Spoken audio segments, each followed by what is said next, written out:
So hi there everybody, welcome to season 3 episode 18 of the Hard Truth Inside the Football Industry podcast with me, Phil Ideson, and Darragh MacAnthony, chairman and co-owner of Peterborough United. Now we're recording, I wouldn't call it an emergency pod, but we decided that we'd record a podcast today after the news, which we're going to get into in a minute or two. But before we do, I just want to ask you on a personal level, like, how was your Christmas and your New Year? Because it's been a couple of weeks since we caught up. Same as you, probably ate the house, the fridge out, whatever else, and now I'm paying for that. And you know, not as bad as previous times. I came into Christmas a bit fitter, but now obviously the health kick kicks in, and you know, you get your resolutions. But it was great. You had a family over, brilliant. They came to the first game in like nearly 3 years. You know, they've been before COVID, so that was really nice. And by luck, they saw a win. Yeah, really enjoyed it. Good food, you know, nice cold British weather. You know, obviously Christmas movies. Added a new one called Violent Night to that, which is quite a funny Die Hard at Christmas type movie. And then they flew back yesterday, and then obviously I'm here for the next 3 weeks before I go back for Callum, like a national art review thing. We're going and visiting colleges in Sarasota in one place. It's like a big art thing. So for him, yeah, really good. I'm not going to lie, the football wasn't great. You know, we obviously postponed. We lost the first home game I came to see, and we obviously didn't. I think we lost Ipswich. We drew Charlton. We beat MK, and then obviously we got battered by another promotion rival a few days ago. So, from a football perspective, disappointing. Personal wise, brilliant. You know, you have a good time, the family, all great. Yeah, it was really nice. We had a really good Christmas. We had some postponed games as well. I know that we were, going to take a week or so off with the pod, and that turned into 2 or 3 because of the postponed games we had over the Christmas period. We came back. From a football perspective, we lost to Carlisle. Looked like we hadn't played in weeks because we hadn't, and then we had 2 back-to-back home wins. So we beat Harrogate, which was one of those games where goal in 50 seconds, and then nothing happened for the next 89 minutes. But hung on for the 1-0, and then a really good kind of end-to-end game against Salford. It was a really good advert for League Two, which we came up on top on. So not too bad from a footballing perspective. Good. And have you been eating a lot? Yes, too much, and the running started again 3 days ago. So the goal is 4 or 5 miles a day every day for the next 6 months, and we'll right now it's more of a half walk, half run than it is a run, but hopefully after a few weeks I'll get more into a run. Well, I mean, I guess the problem is we haven't really got much to talk about, have we, on the podcast? No, I mean, what's been going on? Not much. That's why we skipped it, right? Yeah. Well, obviously we were meant to do it a couple of days ago, but stuff came up, so here we are today. Yeah, so walk me through, obviously from a news perspective, you let Grant go and brought in Darren Ferguson to the end of the season. I want to unpack that a little bit, but if you could just walk me through the thinking of, why it really wasn't working for Grant, and why that was a decision you felt that needed to be made. Really disappointed. First off, wish them nothing but success, himself and Cliff.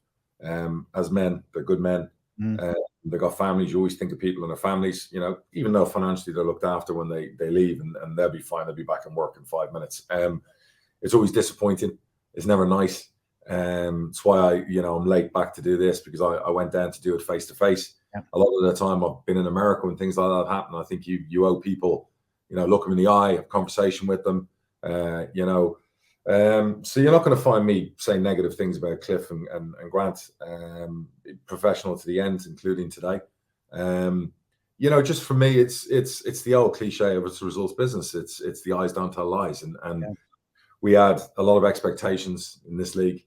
And if you told me back in the summer that by January you were not in the top 6, you were pretty much out of the title and automatic promotion race, I'd have called you a liar. And people would say, "Oh, you're off your head," or da. But a lot of players are here that won promotion. We signed some good players. We have a good squad. We felt a squad that was built to compete, but we've just been inconsistent. It's been win, lose. 1 win in 10 weeks was the MK Dons win. And I thought, great, maybe that's the start of something. And then we play Wycombe. And whilst we dominated Wycombe possession-wise, they're just more savvy than us. They picked us at the right moments. And it turned out to be a very comfortable 3-0 win, which is very frustrating. So at that stage, you go, okay, here we are. Is anything going to change? 1 win in 10 weeks for the squad we put together, the expense that's been put into everything. What do you do? Carry on like that? You're watching and hoping to see a glimmer of something. Wasn't there. So I came to that realization and basically made the decision day before yesterday. Pretty much I made it 10 minutes to go in that game. I left 10 minutes to go. And I knew, at that stage. So it's like, okay, I need a bit of time.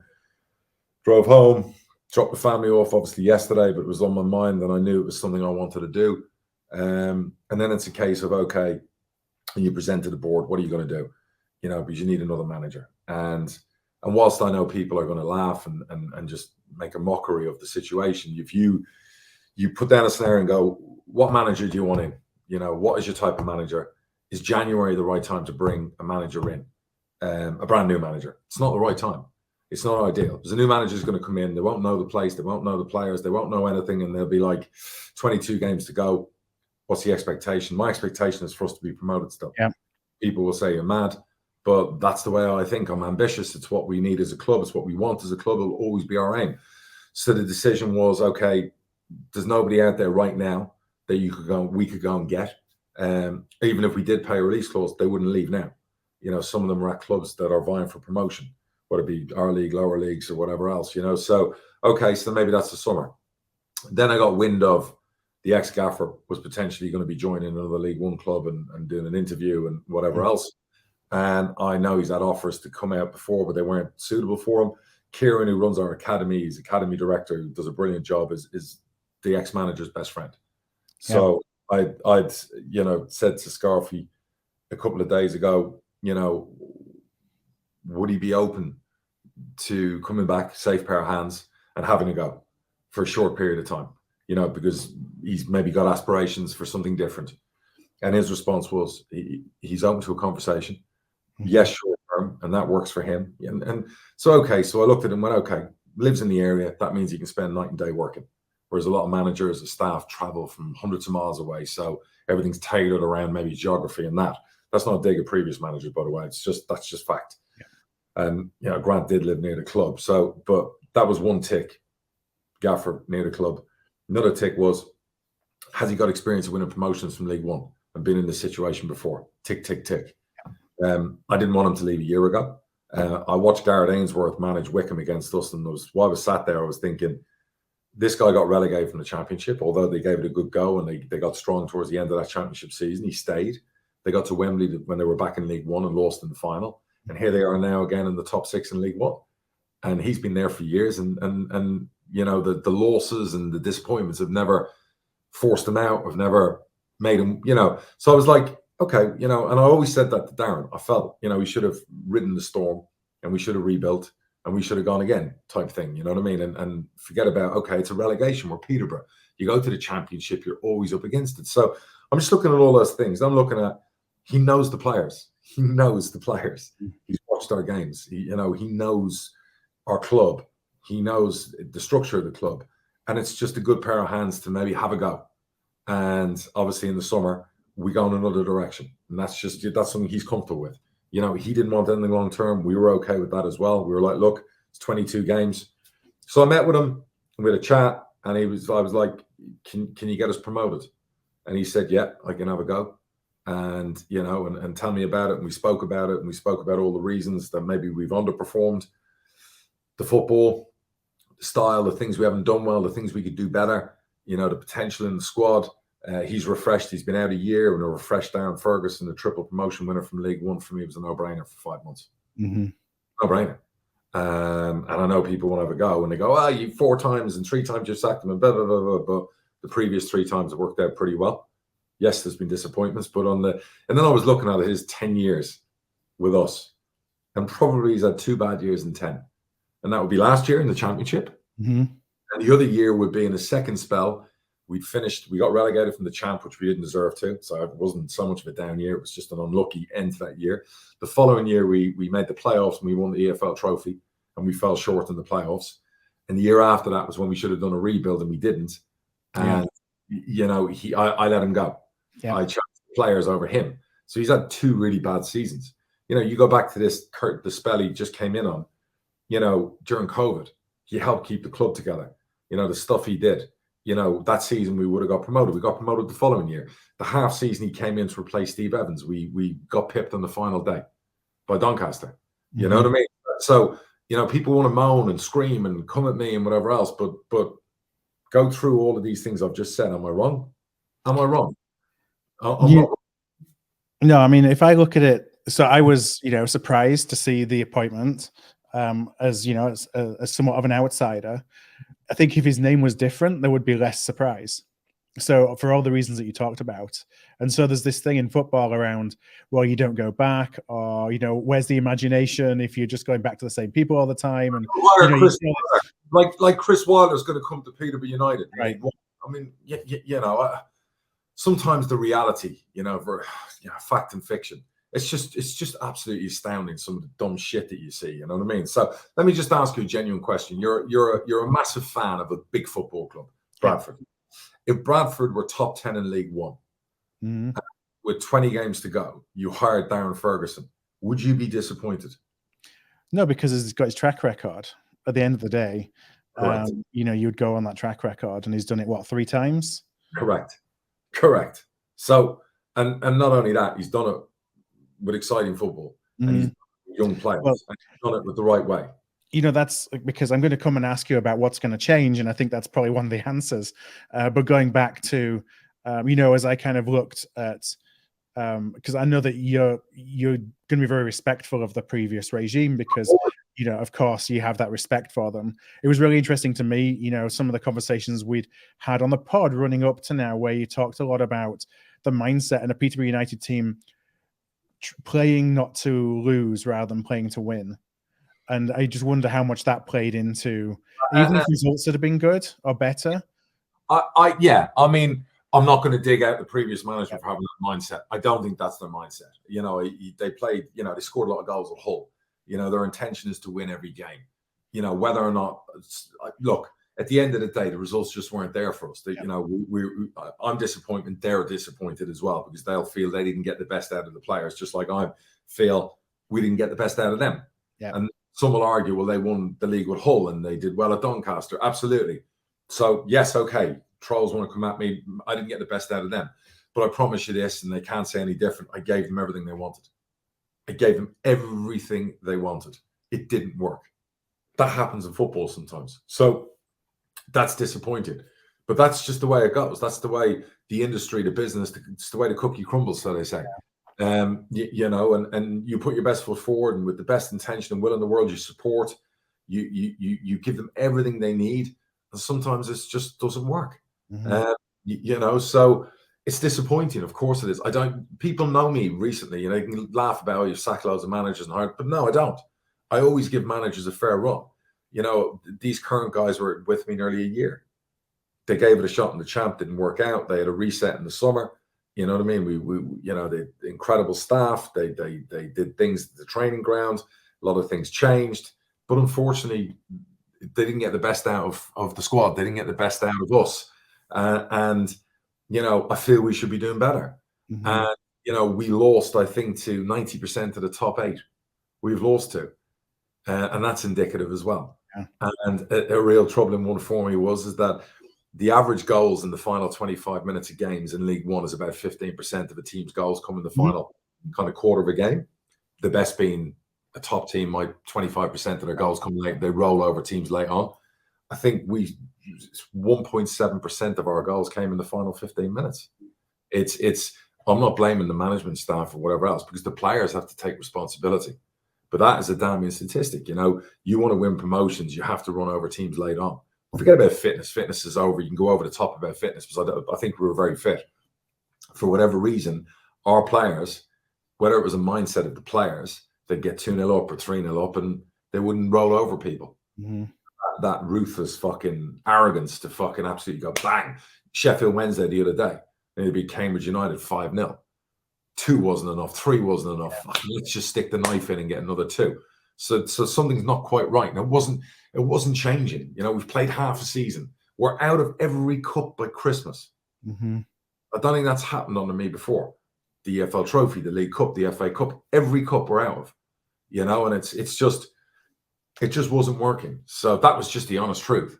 And the two guys are very classy today, both Cliff and Grant, and thank me for the support and the opportunity. And I wish them nothing but the best. And that's football. We'll meet again. That's just the way it goes. So I only, some of the stuff said and whatever else. I mean, it's some of it's veering on abuse and whatever else. And it's like, get out and do this and whatever else. Well, you can keep asking me to get out.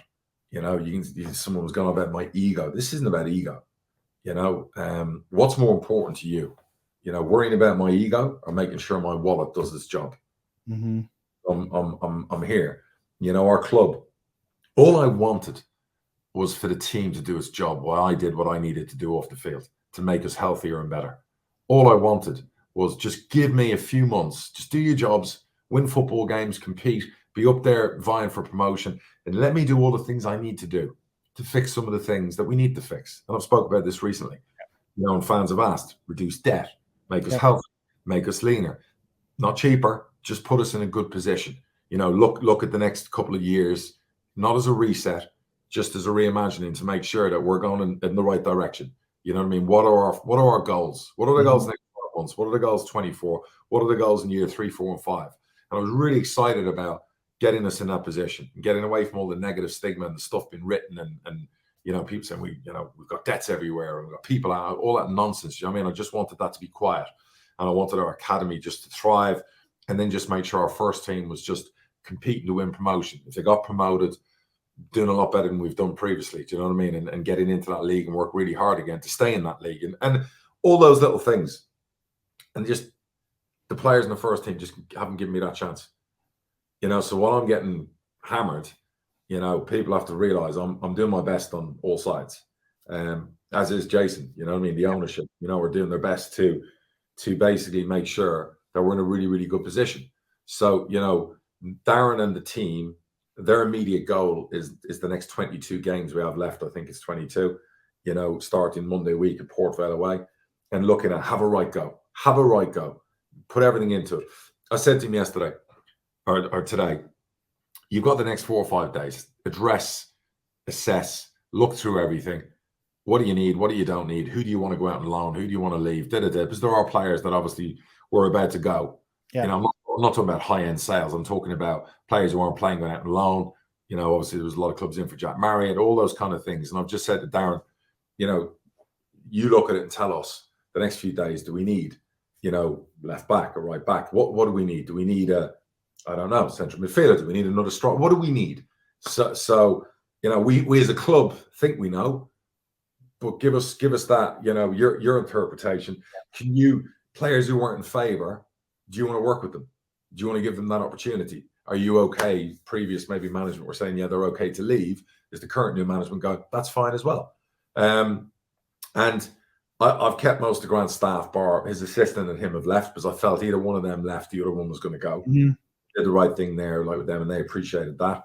Darren's obviously going to have the staff. He's got coaches at the club. Our academy director is going to step in and help him. I've said to him, if he needs anyone else, we can do that too. But because it's short term, there's not a lot of number 2s that will come in or leave another football club to come work here. So, he's got some good people at the club. Liz will give them a tremendous amount of support for organising friendlies the next 10 days, organising away travel, all the things they need. So everything's there for that. I just need them focusing just on everything, what's in front of them and the next few games. So he's really excited about that. Like, it's since we agreed and he agreed to come back, you know what I mean? He's, every hour that's gone by with him, he's even more enthusiastic. Mm-hmm. And an enthusiastic, reinvigorated Darren Ferguson is a massive asset to the football club. I don't care if he's been here 10 times before. At the end of the day, it's what's right for the club. While I, as I've said in previous podcasts, spend the next few months fixing all the issues that need to be fixed. And I can fix them and I will fix them. But people need to just back off and let me do that. And stop creating mayhem and nonsense and trolling and, it's just our name calling. It's just pathetic. Trust me. There are worse owners out there you could have.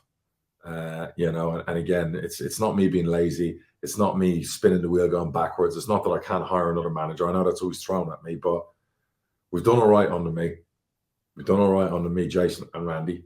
You know, it's like owning a club like Peterborough is not always going to be plain sailing. Mm-hmm.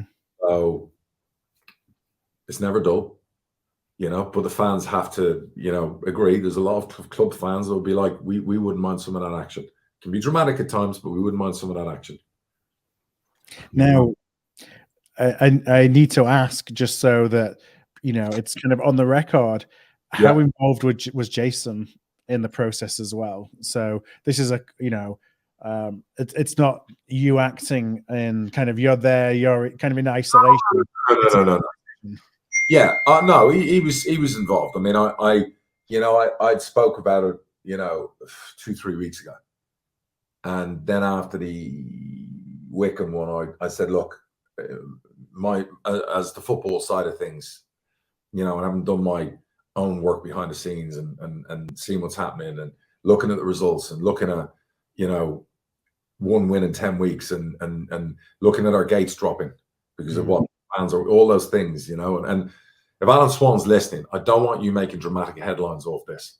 I don't want this to turn into, because no one's slagging off Grant or Cliff, and I don't want any of that going out. What I really need is, I need everyone, come at that, be calm, and let Darren, the staff, and the players see if they can give us a fighting chance. I don't want loads of drama. So I don't want just tidbits coming out and just creating unnecessary drama. But in answer to your question, I said to Jason, look, I would never make this decision, you know, without obviously chatting it through, you know, with Barry, with people at the club, and obviously with Jason, and going. And he was like, once he looked at it and the cold light of day, he was like, yeah, it makes sense, because I don't think we're going anywhere anytime fast as regards to promotion. You know, we're 20 points plus off the top 2, which is where we didn't envisage being. You know, we envisaged being in the 3rd round of the FA Cup. We envisaged being in the top 3 fighting for the top 2 spots. You know, we envisaged a good run in the EFL Trophy that would maybe result in Wembley. And we envisaged in, you know, a lot of goals scored and a lot of, you know, positive stuff about the football club in that way, whilst we could go about doing what we're doing. You know, and there's some really exciting stuff we're working on that's going to be really good for the football club. That's the really frustrating thing. If the team just gave me a fucking break for 5 minutes and just did their jobs, you know, the stuff that we're working on, we're doing, you know, the fans are going to love some of this stuff. And they're like a big part of my plans. And I'm really reinvigorated about those plans. And you know, unfortunately, when you're losing as a football club, it's difficult for fans to get passionate about anything but what's going on the field. So I'm hoping we can change that, and we change it quickly. Yeah, I mean, that's definitely something that has been a problem for us at Bradford, and all the stuff that we've been doing is, at the end of the day, the results are what really matters the most, even though, you know, you may be making a lot of improvements on an infrastructure perspective or financial health and all those. It all gets overridden by what the score was on Saturday. Correct. Correct. You know, that's one of the unfortunate things. I guess it must be a big frustration as being a football owner. But that really is ultimately that's the only thing that really matters at the end of the day. It is, and it's like, you know, because everything, obviously, you know, the last few months it's been non-stop, like, have a go, stuff from fan boards, stuff from supporters groups, stuff coming out from, you know, people I've had meetings with, and, you know, just constantly having a dig. And I think they're all at it again today. And it's just constantly like, some people have been waiting years to have this dig, which it feels like. And it's, you know, I've got one of those memories that's a long memory. And my dad used to say, little apples will grow. You know, you keep those things, you know, in your closet for when you're being successful again. And you know, and I am like that. I'm, you know, I always say, you come for the king, you better fucking kill the king. Because what you don't want is try and do it by 1,000 cuts, because that ain't going to fucking work with me. And some of the nonsense and some of the crap coming from people who, A, I've been very good to over time, B, I've never had a bad word with, and now all of a sudden they feel it's their time to really come at me. Big mistake, in my opinion. You know, I'm young, I am successful, I am driven, and you know, I am completely refocused and re-energized on doing things at this club that, you know, reaching heights we haven't reached before, off and on the pitch, and that is like massive for me. So it's really disappointing the team have put me in a position where this is what's going on, rather than me saying, oh, look, we've got this bar restaurant we're about to spend, you know, £500,000 doing. We've got planning about to be submitted for this. We got that coming in. We got, you know, we're buying another club, you know what I mean, as part of a multi-club, you know, exciting stuff, things that are like, and look, oh look, we've reduced the debt by 6 million or whatever else. So there's loads of things, you know, in a positive way that I'm working towards making happen. And unfortunately, they get overshadowed by when the team has a shit run. And you don't mind winning or losing 2 football games. You don't mind not winning for 2 Saturdays. But fuck me, when you don't win for 10 weeks, you know, when you play a promotion fucking rival, one that we've got a bit of recent history with, and go out and lose fucking 3-0. I mean, it really, really does make life difficult sometimes. Wouldn't you agree? Yeah, and it's all the compound. There's the compound effect of all the other things you talked about. So I was thinking, you know, as you were talking about the run, you know, there's times when you look at that and say, you know, this is a blip. We need to get through it. There's these circumstances. Once we get through it, we'll come out the other end and things will be okay. And then there's other times you sit there and you watch it and you think, I'm kind of past the point of no return because I don't see that this is going to improve. This situation is going to improve, or it's not going to improve quick enough for, you know, to help you meet the goals and the expectations that you have. And so, you know, it feels like it was really the latter. You know, as I want to kind of look forward, and a couple of questions just from a Darren perspective, and then we can wrap things up for today's pod. You know, when you'd kind of made that decision, or even when it was festering in your mind, this may be a decision that you had to make, was there anybody else ever in your mind, or was this, you know, I think that Darren, if he's available, is going to be the answer in the short term? You know, how did you come to that decision? Well, I didn't think he'd be available because I thought he was going to be, you know, going to another club vying for playoffs like us with a fan base that's unhappy.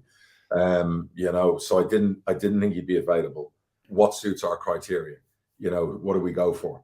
You know, you've got your experience, you've got your young coach in the Premier League, you've got young managers lower down the pyramid playing Brazilian football. You know, you got all these things to look at. You know, and I'd already started. I'll be really honest with you. The night of the Wycombe loss, even though my family were, you know, going home the next day, and I was driving them to the airport at 6 a.m, I didn't sleep.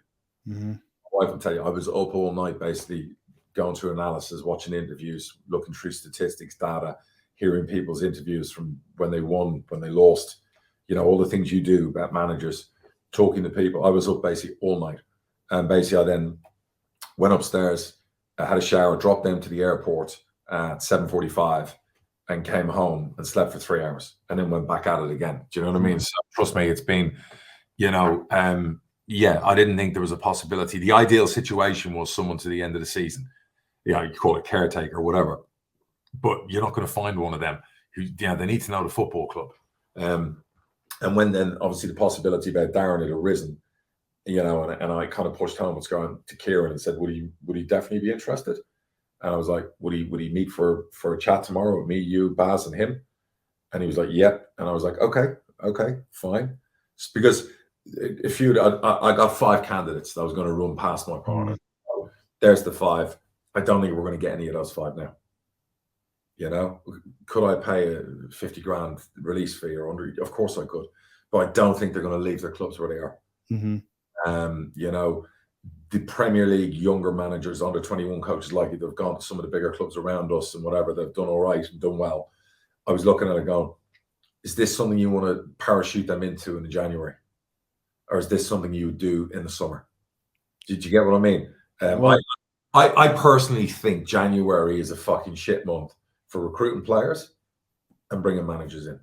I do. That's my personal opinion after 17 years in the game. I think you can recruit players potentially on loan with potential to buy. I've done that with Jack Taylor, with Sammy Schmoddix. That's worked. But I don't think it's a great, you know, to go out and get 5 new players in a January. History has shown it never works. It never, ever works. You know, 5, 6, 7 players for an 11. Yeah. So I think it's the same with a manager, Phil. I do. And the only time I've gone out in January and got other managers has been Darren Ferguson, you know, in the January, February, a couple of times. And it's both times, eventually it worked and led to promotions. Not one straight away, another time, you know, 18 months later or whatever. So it just made sense. But I wanted to kind of talk it out first, because I also wanted to be really clear and say, this is where we are. This is where we are as a club. This is what's been going on for the last 11 months. You know, things have changed. And I'm not talking just financially, about overall. Yeah. And I wanted to hear his opinion. And to be fair, his opinion was, you know, I don't think it suits anyone, going long term on this. This needs to be short term till the end of the season. At the end of the day, he's aware that people will go, oh, here we go again. I'm sure he's probably eager to prove, bar Donny and Peterborough, he can do it elsewhere. Mm-hmm. He's turned down a couple of very good jobs in the summer that weren't ideal because of the ownership structure. But I think he would have probably, if I'd let him go for that interview, I think he would have landed that other job. And I looked at it and went, will that work better for them or for us with him? Would he be better with us or them? Yeah. And I was like, he's got to be with us. I made what I felt was the right decision for our club. And for fans who get really upset with me for doing that, put yourself in the hot seat sometimes. This isn't Football Manager. This is lives on the line. This is like jobs on the line. This is like people's futures on the line. You have to do what's right and you have to make big decisions. And sometimes you have to make unpopular decisions. Mm-hmm.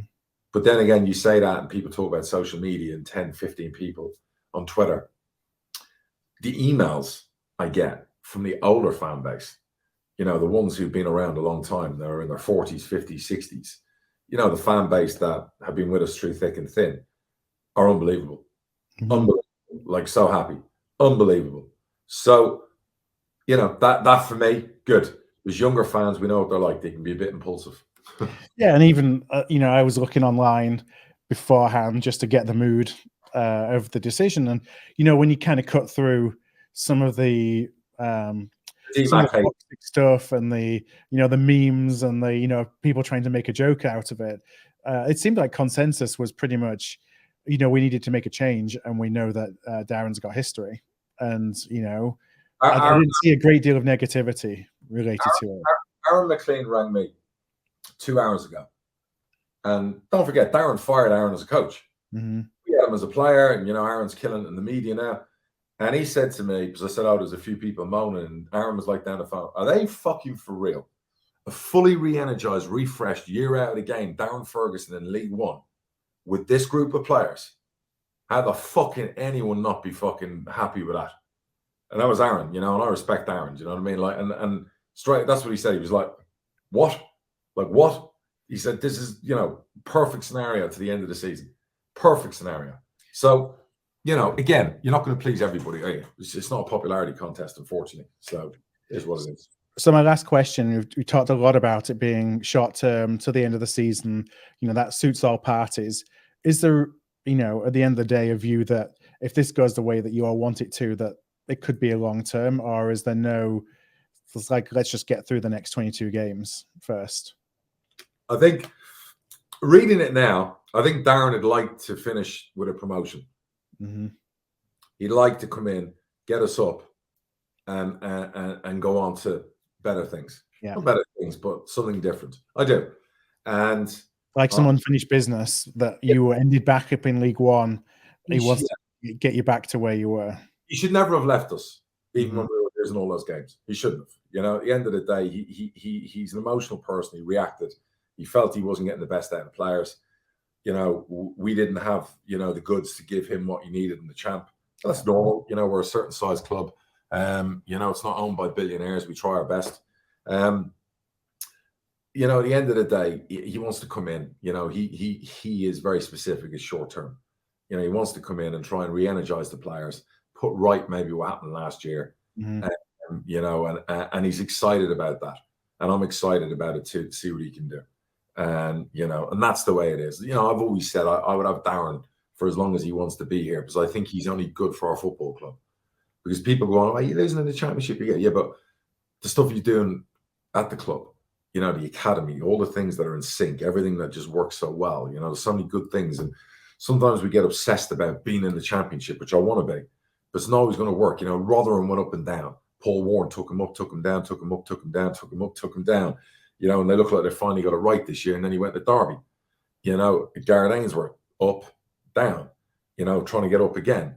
It's not always a bad thing having a manager, at a club our size, who are fighting above their weight, doing their best. And sometimes it's just not going to work out in the champ, but it doesn't make them a bad manager. So, right now my concentration is give them the support, the tools, whatever he needs.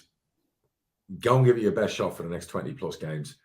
And in the meantime, I'll get on with all the stuff I'm working on. Mm-hmm. If he, as it is a short term, he leaves in the summer, we will go for something different.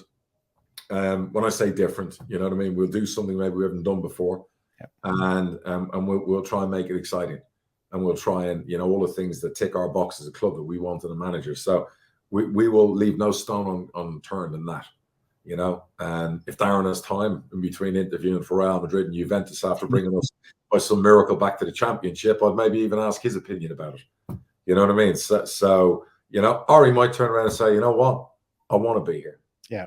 You know, at the end of the day. So, look, all options are on the table. I've never lied to posh fans, anyone fans, you know, but right now, today, this is 5 months. Mm-hmm. And to get the best out of underperforming players. You know, I've said it all season, our young players have done really well. You know, our most experienced players, for whatever reason, are below their own standards. But I do know they can play a lot better. And I'm hoping now they get a bit of a jolt. And maybe they look at it and disappointed that Grant and Cliff have lost their job.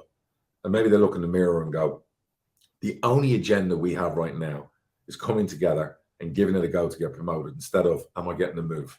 Am I getting that? The only agenda owners, fans, and players and management should have right now, we want to get this football club promoted.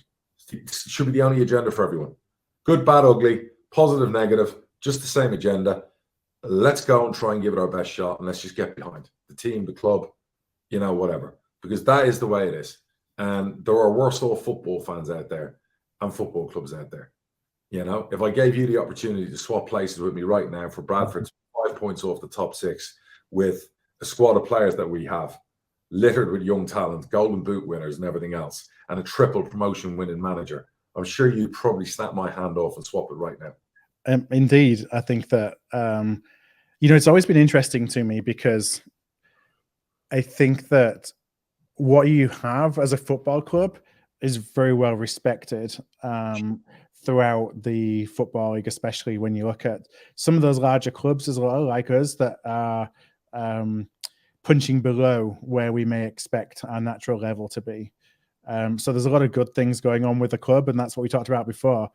That just gets overshadowed by, you know, what the last 10 weeks looked like. Yeah, and I always wake up every day and remember that we're competing against Derby, Sheffield Wednesday, Ipswich, Bolton, Portsmouth, Plymouth. You know, when I bought Peterborough, Plymouth were a top 12 championship side. We're competing about against, you know, Charlton. I've missed some clubs there, but not being disrespectful. But this is what we're competing against. This is the beauty about what we do. And not only we compete, we do pretty well against those clubs in League One. So we're competing against them all the time. So yeah, it's football. We've always said this, there's no perfect science, but you put your best foot forward and try and give your club the best chance possible. And that's all I ever do. Nothing is done with malice. Nothing is done intentionally to fuck things up. Nothing's done to wind people up. Nothing's done to, you know, put us in a bad way. But there's always going to, even when we're winning and even when we're getting promoted, there's naysayers, there's dissenters, there's haters, there's people near the club who just want to have a go. And now more than ever, they're out there and they're loud and they got their megaphones out loud and proud. You know what I mean? And just coming at me left, right, and centre. That's fine. I'll be seeing you down the road. I got one last question, which is not really related to today's events, but it's about the transfer window. You know, I think that you can't move for rumours in the transfer window as usual. And so, you know, you're seeing a lot of noise around, well, Johnson Clark Harris is going here and Jack Taylor is going there. And, you know, all kind of your assets are being talked about. Are you looking to sell in the window, or is this just kind of transfer rumors and talk? It's transfer rumors. When you have great players like we have and you have a dearth of talent, you're always going to have interest in your players.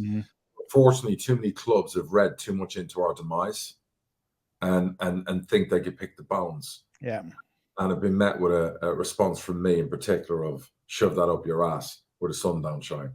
Because we're still the same as we were a year ago, 2 years ago, 3 years ago, 4 years ago. Okay. We don't sell our best players for peanuts. No matter what you read, don't believe everything you read. You know, we're no different to any other club in League One and in the Championship that if a deal is right for our player, for our club, we'll always do it. But don't forget, we'll follow it up by doing our own business as well. You know, and you don't want to lose some of your best players. you know, but that's the nature of the game. Yep. You know, and some of those players, they can be with you a period of time and then it's time. Yep. So, you know, I'd be happy to, we're going to go through the window and do some business. There'll be ins and outs. You know, we've spoke about this before, but I want to make sure we end the window with a very, very, very competitive squad. I've also got one eye on this window and next summer. Really, not for selling. I'm talking about acquiring. You know, so you know, again, like I did when we built the original promotion squad, and I spoke about this before. If we don't do what we wanted to do this season, well, then it's the time where you've got to readjust a little bit. You know, not rebuild, but readjust and bring in more talent.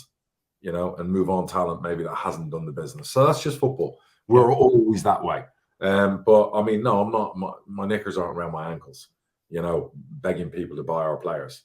And I have laughed and had conversations with people who've made offers, and they've apologized profusely for making those offers. You know, and blamed agents and whatever else. And I've gone, no, you've just read. Always somebody else's fault. Yeah, and you know, I said you've read, and this is where I used to go on about some fans and people who put shit up about us being in trouble. It doesn't do us any favors when you get then clubs, rival people trying to offer you, you know, ridiculous crap prices on your players, you know, because they read stuff and they believe. And that's what I'm saying. It's always very dangerous for stuff to put out there. So, no, if any business is done, it'll be the best business, as we always do. And we will be actively shopping to the point where me, the gaffer, Baz are going to be at games on Saturday, Tuesday, and Saturday. Keep an eye out near you. You're going to see us, maybe individually, maybe together. But I'm really, next 10 days, really excited. We're out and we're looking at not just this window, the summer as well. You know, putting pieces together. And again, learn from lessons. Learn our lessons from historical things. And people go, you never learn your lesson, and da-da-da-da. Trust me, I have.